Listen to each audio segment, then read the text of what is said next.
श्री गणेशाय नमः। पूर्व के पाठ में आप लोग राशियों का स्वामी और ग्रहों के ऊंच नीच के बारे में आप लोग जाना, जो प्रथम अध्याय के अंतर्गत आता है। अब दूसरे अध्याय में द्वादश भाव फलाध्याय जिसका नाम है, इसमें आप सभी ग्रहों का फल पढ़ेंगे। अर्थात जो द्वादश भाव है प्रथम से लेकर द्वादश तक, उसमें सूर्य ग्रह का क्या क्या फल होगा। अगर वह प्रथम भाव में हो, दूसरे भाव में हो, तीसरे भाव में हो, चौथे भाव में हो, या ऐसे पाँचवें छठवें ऐसे 10-12वें भाव तक हो, तो उसमें क्या क्या फल उसके हो सकते हैं, उसके बारे में आप जानेंगे। तो इस द्वादश भाव फलाध्याय में सूर्य भाव फल पढ़ेंगे। तो इसमें कहते हैं कि यदा लग्नस्थानं गतवती रवौ यस्य जनने तपेत कांता वर्गात् निज सहज वर्गादपि मनः वपुः कष्टं वित्तानिल रुधिररोगेण परमं विदेश व्यापारात् व्रजति धनम अल्पत्वम अभितः। यदा लग्नस्थानं गतवती रवौ यस्य जनने तपेत कांता वर्गात् निज सहज वर्गादपि मनः वपुः कष्टं वित्तानिलरुधिर रोगेण परमं विदेश व्यापारात् व्रजति धनम अल्पत्वम अभितः। अर्थात जस्य जनने लग्नस्थानं रवौ यदा गतवती कांता वर्गात् निज सहज वर्गात् अपि मनः तपेत वपुः वित्त अनिल रुधिर रोगेण कष्टम परमं विदेश व्यापारात् धनम अल्पत्वम अभितः व्रजति। कहेंगे यस्य जनने लग्नस्थानं रवौ। जस्य जनने अर्थात जिसके जन्म समय में, रवौ यदा गतवती जिसके जन्म स्थान में, अर्थात जिसके लग्न स्थान में सूर्य बैठे हो,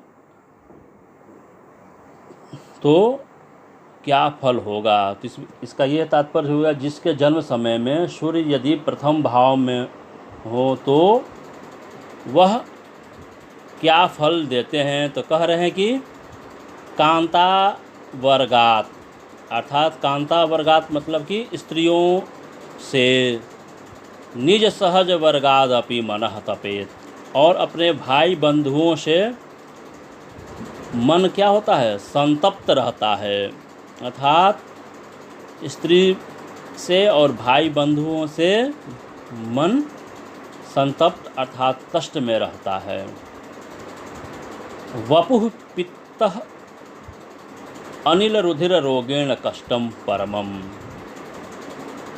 पित्त, वायु और रक्त विकार से शरीर में कष्ट होता है। तथा करे कि विदेश व्यापारात् धनम अल्पत्वम अभितः व्रजति। करेंगे विदेश से में व्यापार से धन धान्य की अल्पत्वम अभितः, क्षति होती है। अल्पत्व अर्थात जो व्यापार से कमाया हुआ धन क्या होता है, अल्पत्व होता है। अथवा विदेश में व्यापार अगर वो करेगा तो ज़्यादा उसको लाभ नहीं मिलेगा, इसका यह तात्पर्य हुआ। तो इससे ये पता चला कि सूर्य यदि प्रथम भाव में हो तो क्या इसका फल होगा। तो इसमें कह रहे हैं कि सूर्य अगर प्रथम भाव में हो तो स्त्रियों से, भाई बंधुओं से मन जो है संतप्त रहता है, पित्त, वायु और रक्त विकार से शरीर में कष्ट होता है तथा विदेश में व्यापार से धन धान्य की क्षति होती है। तो इससे ये हम समझते हैं कि सूर्य यदि प्रथम भाव में हो तो ज़्यादा शुभ फल को नहीं देता है। इस श्लोक का यही तात्पर्य है।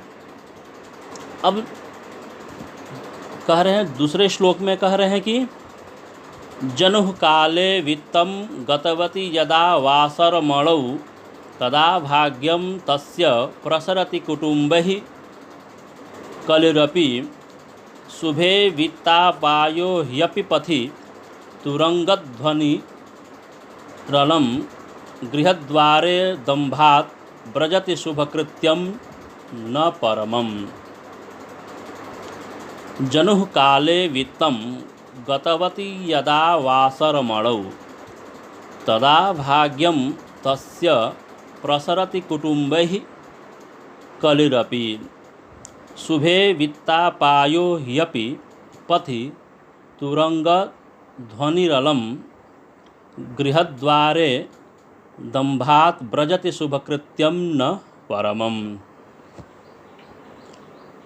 वासरमणौ जनुः काले वित्तं यदा गतवती तदा तस्य भाग्यं प्रसरति कुटुम्बैः अपि कलिः शुभे ह्यपि पथि वित्तम् अपायो गृहद्वारे अलं तुरंगध्वनिः दंभात् परमं शुभकृत्यं न व्रजति। कह रहे कि वासर मणौ, वासर मतलब होता है दिन, मणि मतलब कि उस दिन का जो मुख्य स्वामी है अर्थात सूर्य। तो यहाँ पर वासर मणि का यहाँ पर सूर्य का बोध हो रहा है। तो कह रहे हैं कि वासर मणौ, अगर वासर मणु अर्थात सूर्य जनुः काले, जन्म काल में अर्थात जिसके कुंडली में वित्तम, वित्त होता है, धन भाव को वित्त कहते हैं, तो दूसरे भाव में हो तो क्या कह रहा है कि तदा गतवती तदा तस्य भाग्यम प्रसरति। यदि दूसरे भाव में सूर्य बैठा हो तो क्या होता है, भाग्य प्रसरति अर्थात भाग्यशाली होता है। और कुटुम्बैः अपि कलि शुभो ह्यपि पथि वित्तम अपायो, बंधु बांधवों के साथ क्या होता है, कली अर्थात कलह होता है। और कह रहे हैं कि वित्तम अपायो, और वित्त अर्थात शुभ कार्य में धन व्यय, और क्या होता है, गृह द्वार के शब्द से अर्थात जो गृह द्वार पर क्या होते हैं, गृह द्वारे अलम तुरंग ध्वनि, गृह द्वार पर तुरंग मतलब कि घोड़े के शब्द से सुशोभित होता है। अर्थात गृह द्वार पे हमेशा घोड़े रहते हैं। अब कह रहे हैं कि आगे क्या कह रहे हैं कि लेकिन उसमें क्या होता है, किंतु अहंकारवश उसमें शुभ कार्य नहीं हो पाता है। कहे दंभात परमम शुभकृत्यम न ब्रजति। दंभ से अर्थात अहंकार से परम जो शुभ कार्य है न ब्रजति, उससे नहीं हो पाता है, अर्थात वह व्यक्ति अहंकारी होता है।